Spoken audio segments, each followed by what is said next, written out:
Ça enregistre. Voilà. 5 Av, Tavshinaïn Bet. 20e cours. Shara Gilgulim, aujourd'hui, le soir, ce soir c'est la Iloula du Harizal. D'accord? 5 Av. Le 5 Av. Donc, on va parler du Harizal dans le Shara Gilgulim. Alors, dans le chapitre 38, ça s'appelle Akdama Lametret, le préambule numéro 38. Qu'est-ce qu'il dit là-bas? Il dit Elou Madvarim Shamarli Mori Anok Imli ou le Shoresh Nishmati. Le Rav Chaim Vital, il dit voici les choses que m'ont enseigné mon maître, donc le Harizal, il est là ce soir. Il dit qu'il a rencontré le Rav Chaim Vital et il lui a raconté ce qui le concernait ainsi que le shoresh de sa neshama. Qu'est-ce qu'il lui dit? Il lui dit, sache que le Rosh Chodesh Adar Tafshin Lamed Shin Lamed Aleph, pardon, Shin Lamed Aleph, c'est-à-dire Shin Lamed Aleph. Lui, le Harizal, il est parti Shin Lamed Bet, 1532. Et il dit en Lamed Aleph de la création, donc en 4331, il dit, c'est-à-dire un an avant de partir, le Harizal lui a dit que quand il était en Égypte, parce que le Harizal il était en Égypte. Il était en France, d'accord? Le Harizal, c'est un Français. Il habitait sur la Loire, parce que la Loire, c'est l'Ouria. L'Ouria, ça veut dire la Loire. Donc il est né sur les côtés des châteaux de la Loire. Après, il s'est passé quelque chose, donc ils sont partis en Allemagne. Et c'est pour ça qu'ils l'ont appelé Ashkenazi, l'allemand. Après, il s'est encore sauvé, il est parti en Égypte. C'est tout petit, hein, parce qu'il n'a pas vécu longtemps. Et après d'Égypte, il est arrivé en Israël. Et quand il est arrivé en Israël, il a rencontré le Rav Chaim Vital, qui a écrit le livre de Gilgulim. Et il lui dit, quand il était en Égypte, il a commencé à avoir des compréhensions particulières. Et c'est là-bas qu'on lui a dit de partir à Tzfat. D'accord? Donc il en a fait du chemin, hein. Surtout que c'était à Dodan à l'époque, c'était pas à Cambodge les voyages, à pied, et à Dodan. Et quand il est arrivé à Tzfat, pourquoi on lui a dit d'arriver à Tzfat? C'est pour me rencontrer. Parce que j'habitais là-bas. Et pourquoi il fallait qu'il me rencontre? Pour qu'il m'enseigne. C'est pour ça qu'il dit Rabbi Chaim Vital. Et il dit, je ne suis venu à Tzfat que à cause de toi. Et pas seulement ça. Pourquoi je suis venu en Gilgul? C'est pour t'enseigner à toi. Et que le fait que je t'ai enseigné à toi, je me suis parfait moi-même. Toute la raison pour laquelle je suis venu en Gilgul, c'était pour me réparer à travers toi. Puisque c'est connu que il y a des gens qui ne viennent pas pour se réparer eux-mêmes, mais qui viennent pour réparer les autres à travers eux-mêmes, quoi. Comme les grands tzadikim, c'est comme ça, ils ne viennent pas pour se réparer eux-mêmes, ils viennent pour réparer les autres, mais c'est eux qui font les frais de la réparation, quoi. Et il dit, sinon, je n'avais pas besoin de venir. Si ce n'était pas pour toi, je n'aurais pas eu besoin de venir. C'est pour ça que toute la Torah du Harizal passe par lui, quoi, par le Rav Chaim Vital. Et il m'a dit que, en vérité, il n'avait aucun besoin d'enseigner à personne, sauf à moi. Et donc, voilà. Et donc, s'il n'était pas venu pour m'enseigner, il n'avait pas besoin du tout de venir sur terre. Après, il m'a dit que ma neshama, elle vient d'un très haut niveau, les anges d'en haut, et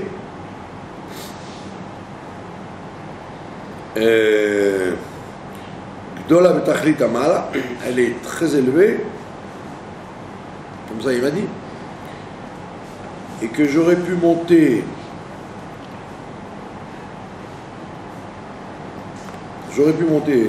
tout seul par mes actions jusqu'à ce que j'arrive au Rakia, à Revout, le fameux, il y a plusieurs cieux, il y a 7 cieux, et il y a un ciel qui s'appelle la douceur. Alors il aurait pu monter par son travail tout seul, il aurait pu monter à ce ciel-là. D'accord? Et il lui dit, et je lui ai posé la question, à quoi correspond mon neshama? Et il n'a pas voulu me donner tous les détails, mais il m'a dit, je vais te répondre globalement. Il dit, au début,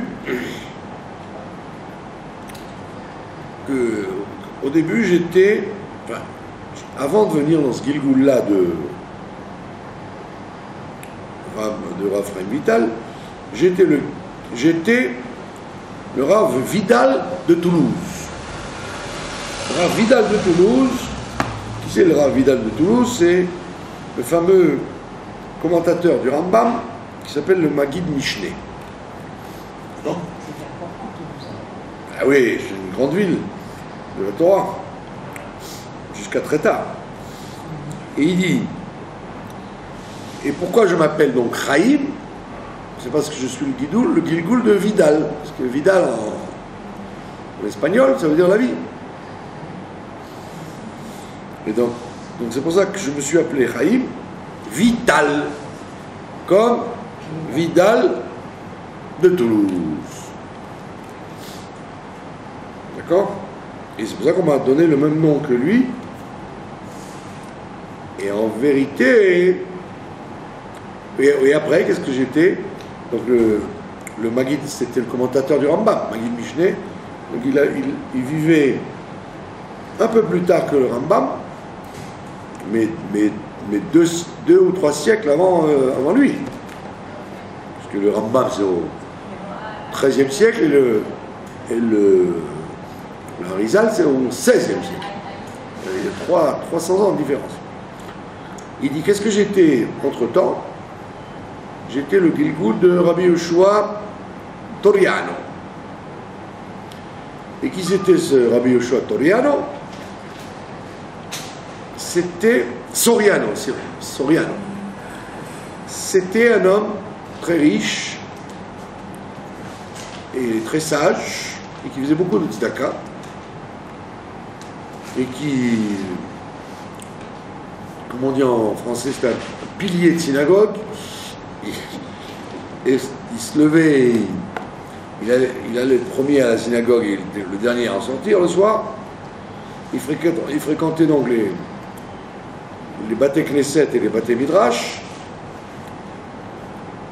Et après, je suis descendu en Gilgoul dans un garçon qui s'appelait Abraham. Et ce garçon qui s'appelait Abraham, il avait 13 ans et il est mort à 14 ans. Et j'étais en Gilgoul. Et maintenant, je suis revenu encore en Gilgoul, cette fois-ci, en étant Rabbi Chaim Vital. Donc il a commencé sa carrière en étant le Rav Vidal de Toulouse. Et il dit pourquoi j'avais besoin de revenir en Gilgoul. Il dit parce que le Gilgoul que j'étais, qui était un commentaire du Rambam, un commentateur du Rambam, il était il ne s'occupait pas de Zohar et de Kabbal, ce monsieur-là. Il ne s'occupait que de Talmud et d'Halakha. La preuve, c'est qu'il a fait un commentaire sur le Rambam, donc c'était un commentaire sur la Halakha. Et donc, on a estimé que je devais revenir en Gilgoul pour m'occuper de Kabbalah. Et voilà pourquoi mon maître m'a dit, dans ce Gilgoul-là que tu as maintenant, tu n'as pas tellement besoin de te préoccuper de Niglé, mais tu dois t'occuper de Nistar. Tu dois t'occuper de la Chokhma, de la Kabbalah. Donc on voit qu'il raconte tout son cursus. Et il dit, tous les Gilgoulim que j'ai traversés, ils étaient pas simplement au niveau du Nefesh, mais au niveau du Ruach et au niveau de la Neshama. Et quand j'avais 13 ans, il dit, donc c'est le Harizal qui lui raconte tout ça, quoi. Il dit, quand j'avais 13 ans, est rentré en moi l'âme de Rabbi Elazar ben Arach, qui était un des élèves de Rabbi Yochanan ben Zakkai, d'accord, dans le Pirkei Avot. Et quand j'avais, ça c'est à l'âge de 13 ans, et plus tard, à l'âge de 20 ans, est rentré en moi l'âme de Rabbi Elazar ben Shamoua, qui était un élève de Rabbi Akiva. D'accord, celui qui dit qu'il faut honorer son prochain comme son collègue comme son maître, et son maître comme Dieu, etc. Dans les Pirkei Avot. Un des élèves de Rabbi Akiva qui a survécu à l'épidémie. Et il a été par la suite, bien qu'il ait survécu à l'épidémie, des élèves de Rabbi Akiva, il a quand même été tué par la suite par les Romains. Et il a donc fait partie des 10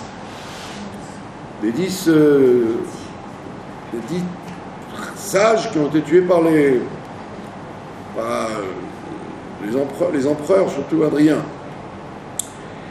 Et il dit en 1531, donc le Harizal lui raconte ça un an avant de partir, il lui dit en Shin Lamed Aleph,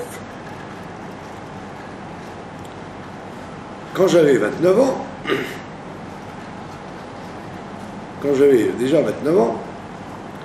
j'ai reçu le Ruach de Rabbi Akiva. Donc c'était une drôle de pointure, ce Rav Chaim Vital. Et là, le Ruach de Rabbi Akiva, qui planait au-dessus de moi, et après il est rentré en moi. Et après, le dimanche de Chol HaMoed Pessah, ils ont les dates en plus, vous vous rendez compte? il dit que le dimanche du Chol HaMoed Pessah, je me suis promené avec mon maître, donc le Harizal, et je suis arrivé dans un village qui s'appelait Arbara, du côté de Sfat. Tout ça, c'est du côté de Sfat. Et nous avons vu rentrer dans une caverne Rabbi Yannai, le fameux Rabbi Yannai du Talmud. Et il est sorti d'une espèce de source qui était à la porte de la caverne. Et il y avait une toute petite ouverture de la caverne. Et le Harizal m'a dit qu'il n'y a pas que Rabbi Yannai qui est enterré là-bas, mais il y a aussi Rabbi Dostai, Rabbi Nehorai, comme c'est connu dans les livres des Yichus Tzadikim. Comme on l'a déjà vu plusieurs fois, toutes les tombes en Eretz Israël, à part les patriarches, toutes les tombes ont été identifiées par le Harizal. Donc c'est ce qu'il dit dans le livre. Il explique dans chaque endroit, dans ce livre-là, dans le deuxième volume, il explique qu'il s'est promené avec le Harizal et à chaque fois, il lui disait, voilà, là est enterré un tel, et ils ont écrit pour que les gens après sachent sur quelle tombe ils s'approchent. Et il dit, donc il dit Rabbi Dostai et Rabbi Nehorai, et ben il dit non, ils ne sont pas enterrés là-bas, contrairement à ce que tu crois dans cette caverne. Et au moment où il a dit ça, le Harizal, son âme s'est attachée justement au nefesh de Rabbi Yannai. Et donc quand il a parlé, il parlait comme si c'était Rabbi Yannai qui parlait lui-même. Et il dit, je suis Rabbi Yannai et j'habite à cet endroit-là. Et c'était toutes les tombes qu'il a identifiées, c'était comme ça. Il allait avec Chaim Vital, et la personne qui était enterrée là montait sur la tombe et lui disait, c'est moi qui suis là. Donc apparemment il était témoin, quoi, le Rav Chaim Vital, de la présence de tel et tel Racham. Il dit Veda ki ko amar lecha Hashem itbarer. Et il lui a dit, ainsi a parlé Dieu, tu diras à cet homme-là qui est avec toi, qui s'appelle Chaim Vital, amène-le avec toi. Il s'appelle Rab Chaim Vital, parce qu'on a dit Vital en espagnol, ça veut dire la vie, quoi. C'est Vidal. Donc il était le Gilgul du Rav Vidal de Toulouse, et en même temps, on lui a donné ce nom-là. Et c'est le Hari qui lui dit pourquoi il s'appelle comme ça. Et il dit, sache que ton élève, donc le Rav Chaim Vital, qu'il fasse très attention à s'éloigner du colportage, qui ne parle pas trop, quoi. Et du Lachona. Et également de toute discussion inutile. Et il faut qu'il soit très humble. Et à ce moment-là, je serai avec lui là où il ira. Comme ça, Dieu a parlé au Harizal. Et donc il le rapporte ici. Et il dit, mon maître, donc, m'a encore dit ce jour-là, donc on était Chol HaMoed Pessah, il dit que mon âme est en relation avec l'âme de Moshe Rabbeinu. Pas plus, pas moins.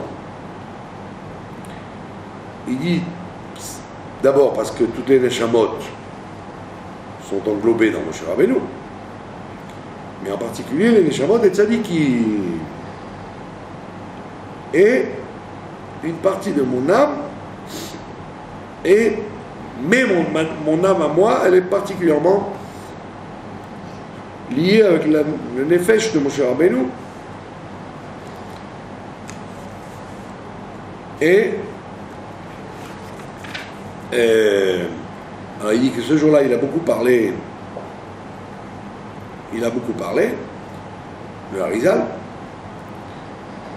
et que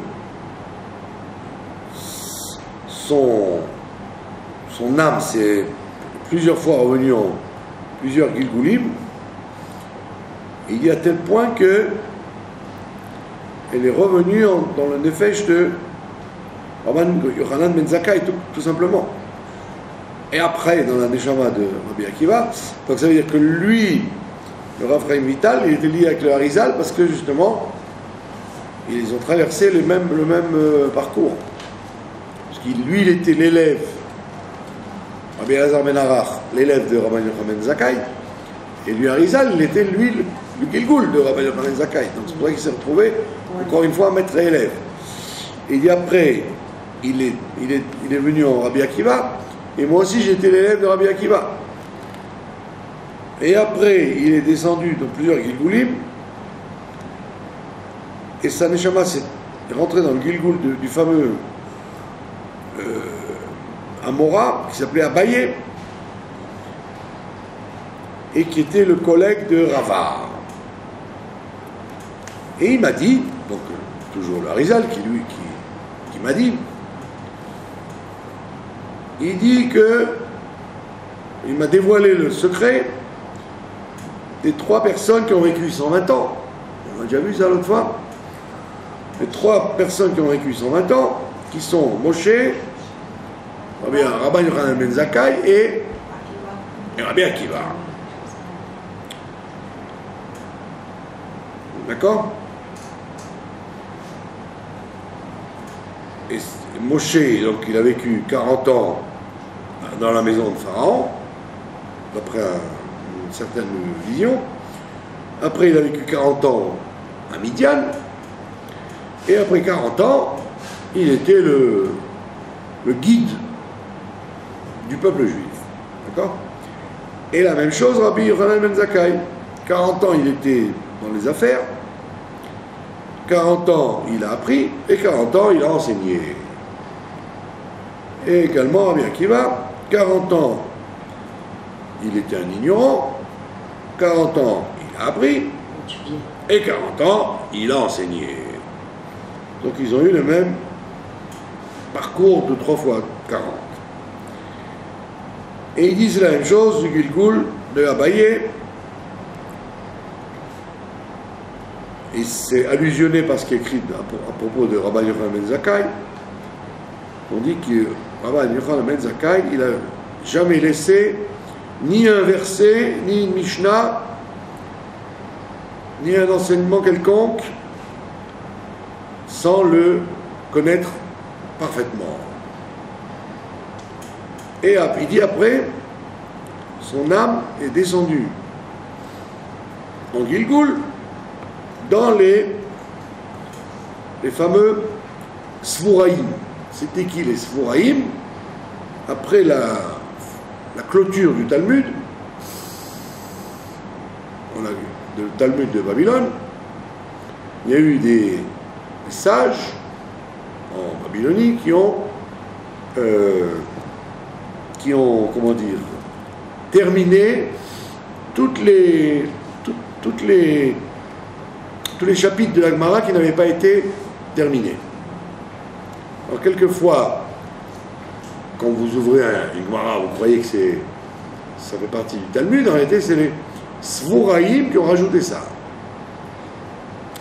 Et après a commencé l'époque des Géonim, donc au Xe siècle. Donc il y a eu une très courte période où il y a eu les Sforaïm, c'est-à-dire les gens qui réfléchissent, et un d'entre eux, il s'appelait Rav Achai. D'accord? Et il a dit que il lui semble que ce Rav Achai, c'est lui qui aurait écrit les fameux Sheiltot. En Israël, aujourd'hui, au Parlement, ou à la Knesset, quand il y a un député ou un ministre qui demande quelque chose, et qui demande à ce qu'on traite de cette question et qu'on vérifie la loi là-dessus, ça s'appelle une sheilta. D'accord? La sheila, c'est une question. En réalité, c'est un vol de notions des sheiltot, justement, de tous les Sforaïm et les Géonim. Donc, avant qu'il y ait la halakha fixée par les différentes communautés, toutes les communautés se basaient sur les sheiltot qu'on écrivait aux gens de Babel ou en Europe au maître de Rachi, ou alors en Tunisie à Rabbeinu Hananel. Parce qu'il y avait des juifs à l'époque déjà en Tunisie. Le Rabbeinu Hananel, c'était un de ces gens-là qui ont écrit tous ces gens-là, ils ont établi tout ce qui allait par la suite devenir la halakha dans tous les domaines du Shulchan Aruch. C'est de là que c'est parti, quoi. Comment on fait les tfilotes, comment on fait tout ce qu'on fait aujourd'hui. Tout le judaïsme de l'exil, il a été basé sur les décisions de ces gens-là. Et il dit, et donc j'étais apparemment le Gilgoul de ce Rav Achai qui aurait été le rédacteur des Sheiltot. Après ça, ce Nefesh, il parle donc du Harizal, quoi. Ce Nefesh a été revenu en Gilgoul dans la personne de Rabbi Dostai, qui était un des Géonim de Babel, et après avoir traversé plusieurs Gilgoulim, il est devenu le Gilgoul de Rabbi Aaron Halevi. Le problème, c'est que si on ne connaît pas un peu l'histoire de la halakha, etc., on se dit, mais qui c'est tous ces gens-là? On dirait on débarque de la Lune quand on ne connaît pas tous ces gens-là. Et ça vous dira rien. Donc le Rav Aaron Halevi, c'était le petit-fils du Rav Zecharia Halevi, qui est un des grands Rishonim sur lequel on se base pour fixer la halakha, qu'on appelle le Baal HaMaor. Et après, il dit qu'il est revenu en Gilgoul dans le fameux Maggid Mishneh. Donc le fameux Maggid Mishneh, c'est-à-dire le fameux Rav de Toulouse, là, le Rav Vidal de Toulouse. Et après, on a dit qu'il est revenu en Gilgoul dans le fameux Yoshua Soriano. Et après, donc, je suis devenu en Gilgoul dans ce garçon qui s'appelait Abraham, qui est mort à 13 ans. Et maintenant, il dit, voilà, et c'est maintenant moi, Chaim Vital, qui suis là. Donc le Harizal, il va donner donc toute la généalogie gilgoulique qu'il a traversée. Qui était en Akiva, Rabbi Akiva. Eh ouais. Donc il était Nitzotz de tous ces gens-là. Et il m'a dit, donc c'est le Hari qui lui raconte ça, quoi. C'est la Iloula du Harizal ce soir. C'est un cave. Donc il raconte le témoignage que fait son élève. Quand il lui dit comment il l'a rencontré, qu'il est venu sur Terre pour le rencontrer à lui. Après, mon maître m'a dit, j'ai une certaine relation avec le Rambam. C'est pour ça que mon Gilgul d'avant a commenté le Rambam. Bon, le Rav de Toulouse, l'Idal de Toulouse, c'est parce qu'il était en rapport avec le Rambam qu'il a commenté son livre. Comme c'est connu. Que quand quelqu'un est particulièrement lié avec un personnage de la Bible ou de la tradition, c'est qu'il est, s'il sent qu'il est très lié avec ces personnes, c'est qu'il a probablement un rapport de Neshama avec elles. Sinon, il n'y aurait pas de raison qu'il soit lié avec cette personne plutôt qu'avec une autre. Et il m'a dit, étant donné que j'étais à un moment le Gilgul de Rabbi Elazar ben Arach, l'élève de Rabbi Yochanan ben Zakkai, et c'est pour ça que je suis venu, c'est pour ça que ce Tana est venu en moi quand j'avais l'âge de 13 ans,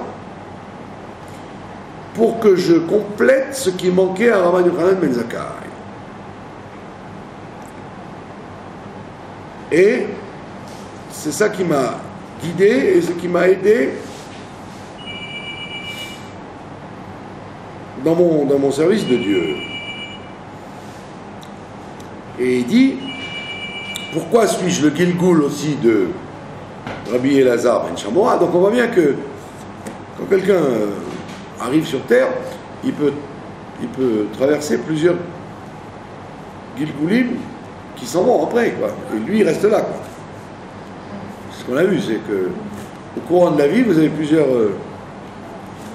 étapes dans votre vie, et chaque étape importante de votre vie, elle correspond à un Gilgul qui vient et qui repart. Sans mourir, quoi. C'est le Rabbi Akiva qui est revenu, en fait. Voilà. Rabbi Akiva est venu un moment chez lui, après il est reparti. Pour l'accompagner dans ces cas. Là, pour les combattre. Pour se réparer, ouais. Non, il a dit que c'était pour les réparer tous. Pour tous les détails. Bah ouais. Et donc il dit, voilà, par exemple, Rabbi Elazar ben Shamoa, le fameux rescapé de la guerre de Bar Korba, il dit, il est rentré en moi quand j'avais 20 ans. Il a dit, Rabbi Elazar ben Arach quand j'avais 13 ans, et après quand j'avais 20 ans.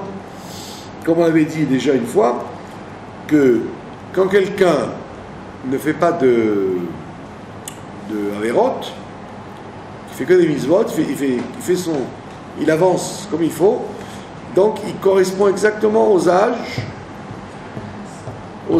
de la Neshama. Donc 0, après 13, après 20, après 30. Donc si quelqu'un ne perd pas son temps, et bien à chaque fois qu'il a un certain âge, et bien il a le degré qui correspond à cet âge. S'il perd son temps, et bien il peut arriver par exemple à n'être bar mitzvah qu'à l'âge de 80 ans, en fait. Ouais, s'il a perdu beaucoup de temps à faire plein de bêtises sur Terre, il va se trouver rien qu'à 80 ans au niveau de la Neshama de la bar mitzvah. D'accord? Et pareil les femmes. Et donc lui, comme il n'a pas perdu son temps, donc à 13 ans, Rabbi Elazar ben Arach, 20 ans, Rabbi Elazar ben Shamoa. Et pourquoi tout ça? Kedei Ashlim, pour compléter la partie de Rabbi Akiva, par contre, dont il était le maître. D'accord? Ça veut dire que d'après ça, le Gilgul peut être quelquefois entre entre maître et élève, ça veut dire. Je suis, on me donne comme le Gilgoul de l'élève pour réparer le maître de cet élève.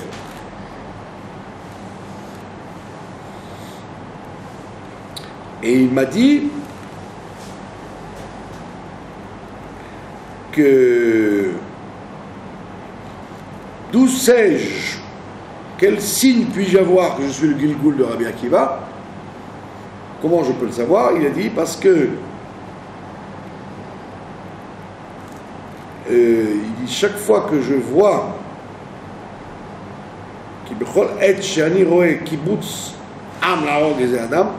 il dit parce que chaque fois que j'ai vu un rassemblement de gens pour tuer quelqu'un, je m'évanouis.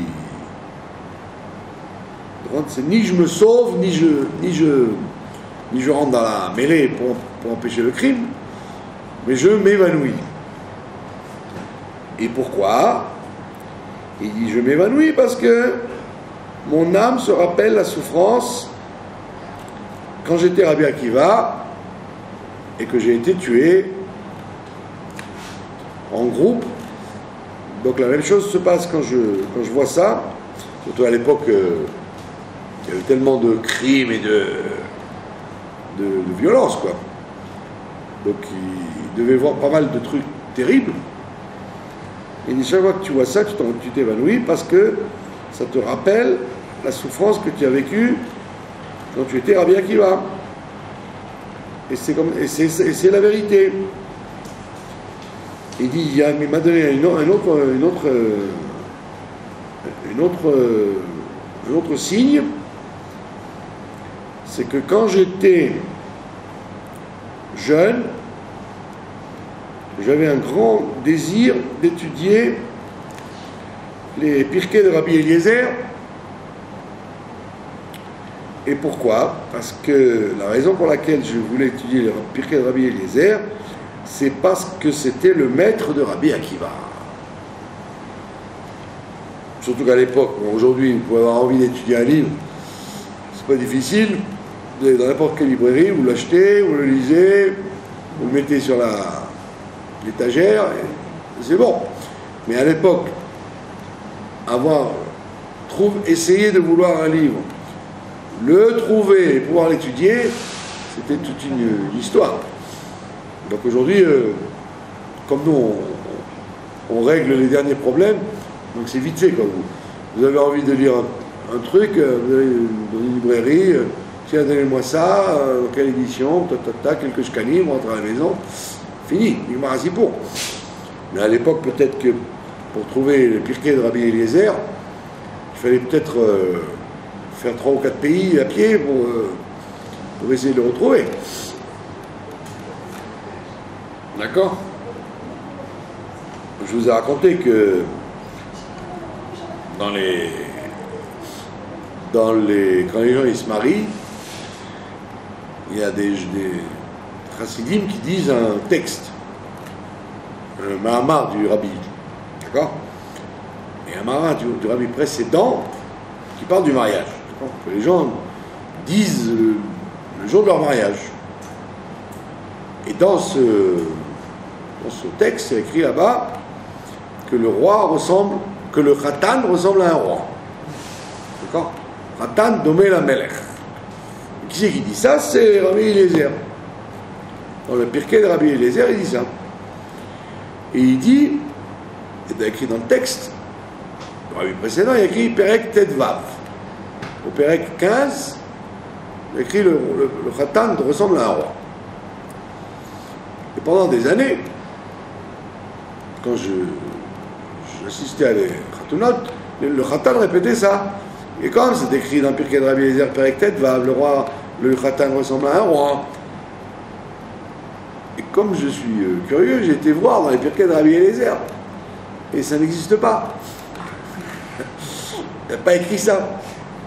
Alors je me dis, c'est bizarre. Donc ça veut dire que les gens répètent une chose fausse. D'accord?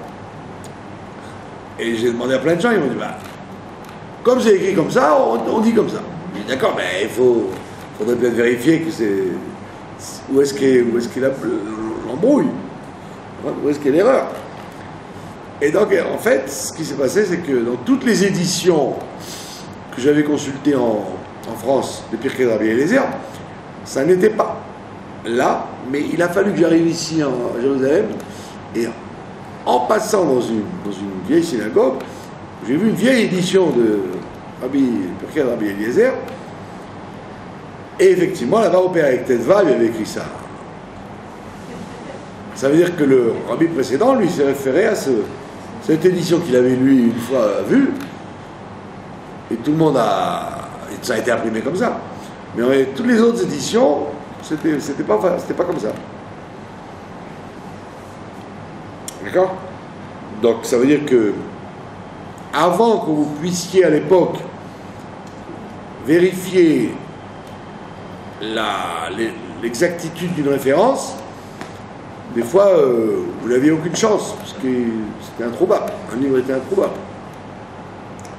Alors il fallait que vous promeniez avec la référence, et si vous allez dans un autre pays, peut-être vous trouviez. Donc, lui, quand il te dit « j'étais jeune et j'ai voulu étudier Pirkei de Rabbi Eliezer », le Harizal lui dit bah, « tu sais pourquoi? C'est parce que tu es le Gilgul de Rabbi Akiva qui était son maître, qui était son élève. » Et il m'a dit aussi la raison pourquoi Rabbi Yochanan Mezakai et Rabbi Akiva étaient au début, quand ils étaient jeunes, jusqu'à l'âge de 40 ans quand même, ils étaient des ignorants. Pourquoi pendant 40 ans ils étaient des ignorants? Et pas seulement ça, Rabbi Yochanan Zakkai, c'était un ignorant parce qu'il faisait du business. Donc, il n'avait pas l'occasion d'aller étudier, il n'y avait pas de livres, donc il était ignorant par la force des choses. Mais Rabbi Akiva, il était ignorant parce qu'il haïssait les sages. Parce qu'il disait, si j'avais pu tuer les sages, je l'aurais, les mordre comme un âne qui mord. C'est connu qu'un âne qui mord, paraît-il, ça ne guérit jamais. La morsure de l'âne ne guérit jamais. Donc ne vous amusez jamais à vous disputer avec un âne. Vous voyez que quand les gens se disputent avec les ânes, ils se mettent derrière l'âne, pas devant. Ils disent comme ça, si jamais l'âne s'énerve, parce que de peur d'être mordu. C'est plus dangereux la morsure d'un âne que la morsure d'un chien ou d'un... Et donc lui, Rabbi Akiva, disait, je ne supporte pas les sages, que si je pouvais, je les mordrais comme un âne. C'est-à-dire une morsure fatale. Et donc c'est pour ça que lui, Rabbi Akiva, il était un Amaretz, pas parce qu'il était occupé, mais c'est parce qu'il supportait pas les gens de la Torah, quoi. C'était un gauchiste, quoi. Ouais.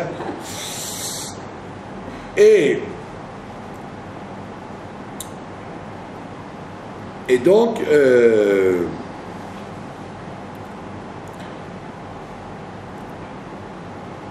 il faisait partie des... Ils ont été punis d'avoir été... ils ont été punis à cause d'une faute à devenir des Améharetz pendant 40 ans pour que les forces du mal s'accrochent à eux pendant ces 40 ans. Et après, ils ont fait tchouva, ils ont nettoyé ces forces du mal pendant les 40 ans et 40 ans qu'il leur est resté. Donc c'est pour ça que des fois, parfois, vous avez des gens qui, malgré eux, ils sont accrochés aux forces du mal, parce qu'ils ont, dans leur Gilgul d'avant, une réparation à faire, donc il faut qu'ils soient accrochés aux forces du mal pour après faire tchouva de ça. Mais on voit que c'est 40 ans, c'est pas rien. Et donc il dit, voilà d'où tu viens. C'est pas mal, non? Le Harizal, il lui a raconté toute sa vie, quoi. Ça aurait été bien que je rencontrais quelqu'un qui me dise la même chose. Et il dit, pour la même raison que j'étais donc, en tant que Rabbi Akiva, accroché que les forces du mal sont accrochées à moi, et la même chose, il dit voilà, c'est pour ça que Rabbi Akiva, il faisait partie des Guérim. C'était de la famille de Guérim. Lui, non, il n'était pas guerre, puisqu'il s'appelait Yosef, son père, qui avait Yosef, mais ils étaient d'une famille de Guérim. Donc pourquoi il n'était pas juif d'origine, Rabbi Akiva? Il dit parce que justement, parce que les Guérim, avant d'être juifs, ils sont accrochés aux forces du mal, par la vie, quoi, par la naissance.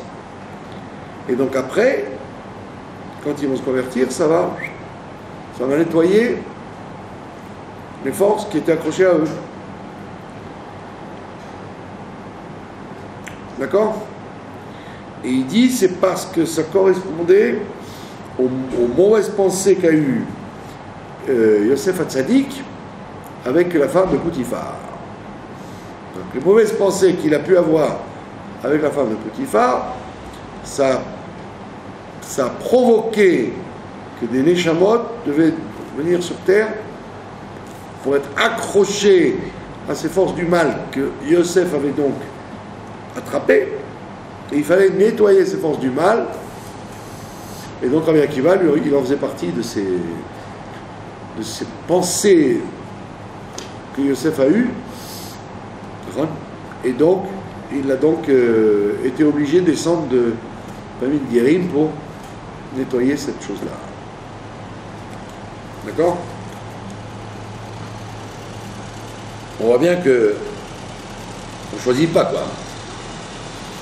Le Tanya vous dit qu'avant de descendre, là, nécessairement, on lui demande son avis. D'accord? On lui demande son avis, c'est-à-dire qu'elle ne choisit pas de quel Gilgoul elle va faire partie, quoi. Et on lui dit, voilà, on lui dit un programme, elle dit oui, et elle le fait. Mais sur Terre, elle ne peut pas dire, ah non, j'ai pas envie, je veux autrement. Si tu es comme ça, c'est que tu as choisi avant de descendre. Enfin, tu as dit oui avant de descendre. Alors maintenant, il dit,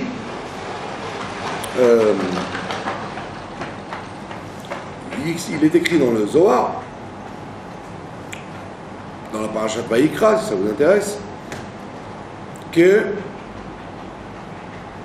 c'est très dur pour le guerre d'enlever l'impureté qui est sur lui jusqu'à 3 générations.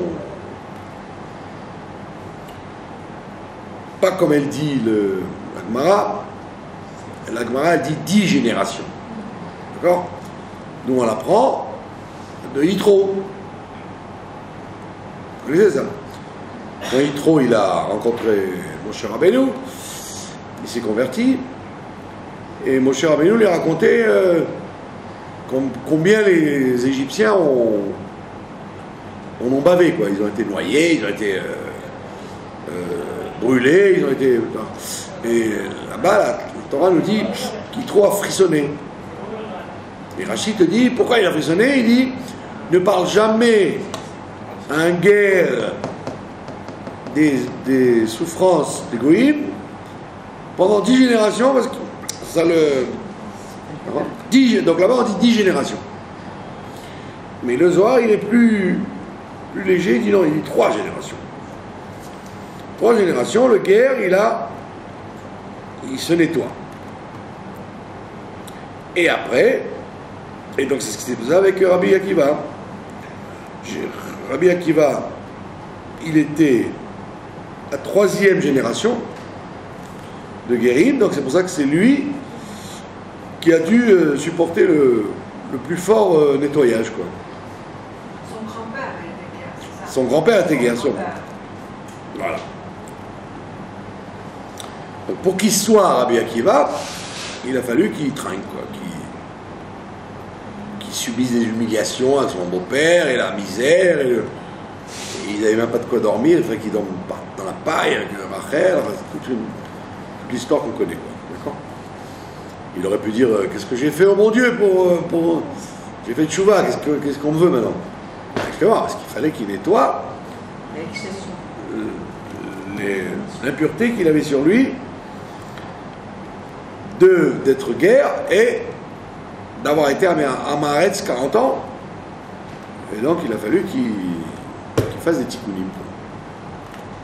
Et il les a acceptés. Par contre, il était aussi du Rabbi Yohanan ben Zakkai, Rabbi Akiva, aussi de la réincarnée de Yohanan ben Zakkai. On a dit Moshe, Rabbi Yohanan ben Zakkai et Rabbi Akiva. Les trois, ils ont vécu le même cursus, quoi. 3 fois 40. Non, est-ce que c'est la même? Apparemment, oui. Apparemment, c'est la même chose. La même, ouais. Alors, c'est Moshe, en fait. D'accord? Oui. Mais si vous voulez, Rabbi Yohanan ben Zakkai, il est passé par la grande porte, parce qu'il était un homme de famille noble, très riche. L'empereur a eu peur de lui, bon, c'est tout un truc. Alors que Rabbi Akiva, il est passé par la petite porte. Il a fallu qu'il devienne un homme à Haaretz, qu'il soit humilié par son beau-père, etc. Et qu'après, quand il est devenu Rabbi Akiva, tout le monde lui a fait des courbettes. Donc ils n'ont pas eu le même parcours. Moshe, il n'a pas souffert. 40 ans chez Pharaon, il était incognito.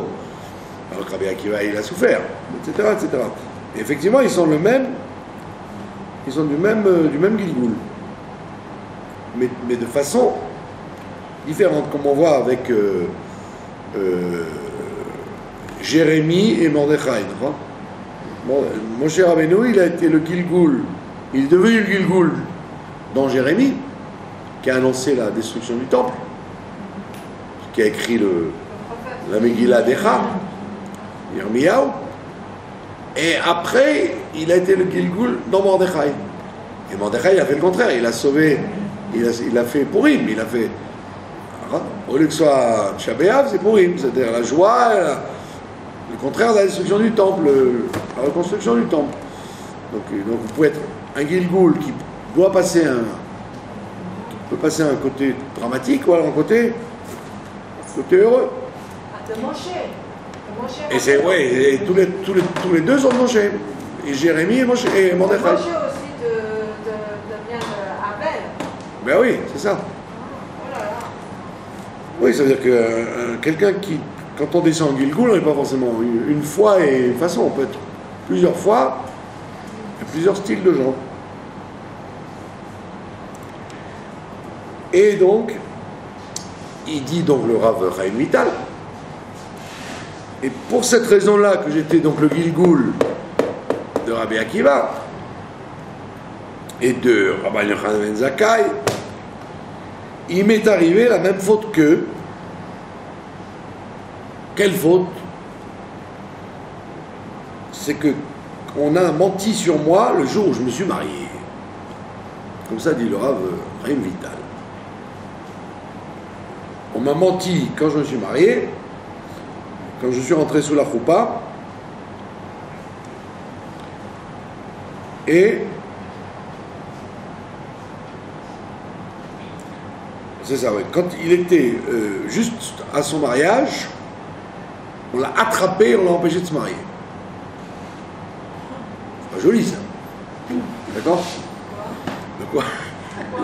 Au moment où il est rentré sous la choupa, on l'a emprisonné pendant 9 mois. Et donc, j'ai eu des mauvaises pensées pendant ces 9 mois.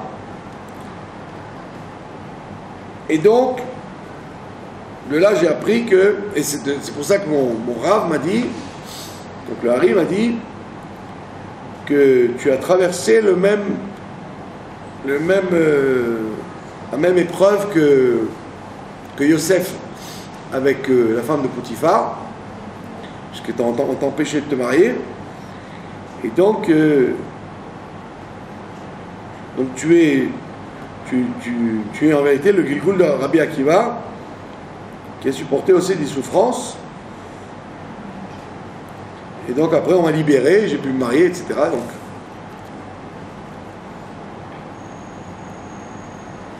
voilà. Intéressant, non? Tout ça, c'est l'histoire de Rabbi Chaim Vital racontée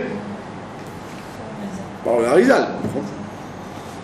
Et donc, comme c'est ça, il là ce soir, donc, qui veut étudier le Harizal, ben, il est obligé de passer par les livres qui ont été écrits par, en réalité, par le Rav Chaim Vital, puisque Harizal n'a rien écrit. C'est son élève qui a dit « Je suis venu pour toi », qui a tout écrit. Voilà.